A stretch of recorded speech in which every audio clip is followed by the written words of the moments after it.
And back. All right, we got one petty pal. Two. Um, Kyoto, you're the finance person. Your husband doesn't save money well at all. Sounds like when your husband asks what we need for the next week. Typically asking when you're not fully awake.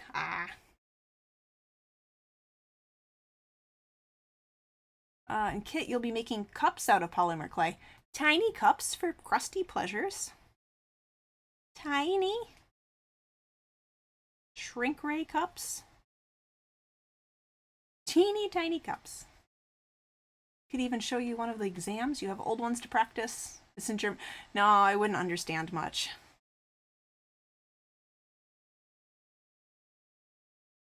And 6.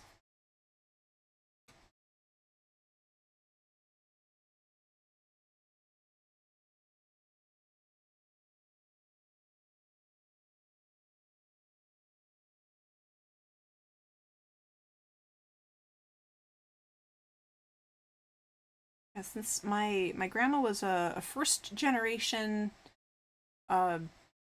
U.S. American, and her parents both came from Germany.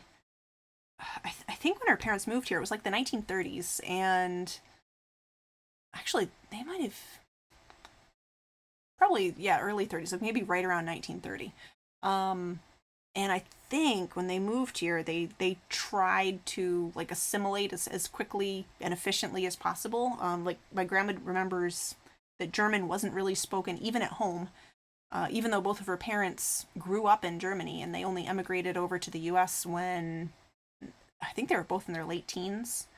Her dad might have been like around 20.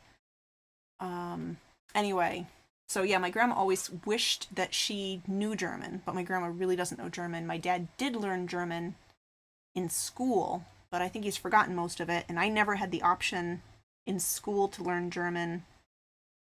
Um, that would have been cool though. I feel like I'm doing something wrong. One. Here we go.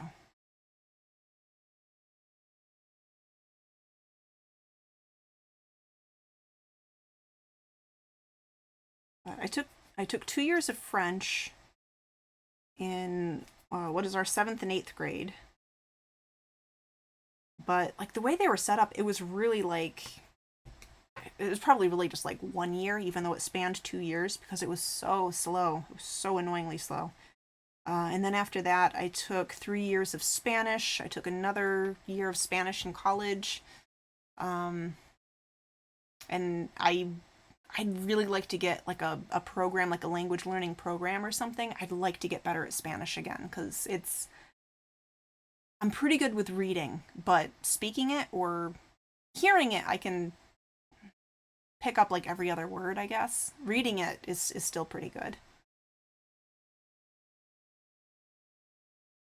Your husband not saving well. You told him we need to start saving now because the move will be $1,500 and it'll be good to have extra.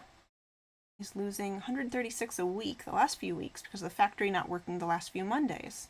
That night he asked if he could go out for Mexican food, right? Yeah. Arame, the ones in economics are always funny. In one, Asterisk and Obelix were a gay couple with children. They live in a village called Gaul near Berlin, and Asterisk is a tax consultant in Berlin, and Obelix is self-employed with a potions business. And now I want that as a movie. That's a pretty good scenario. Yeah, that's good. I like that.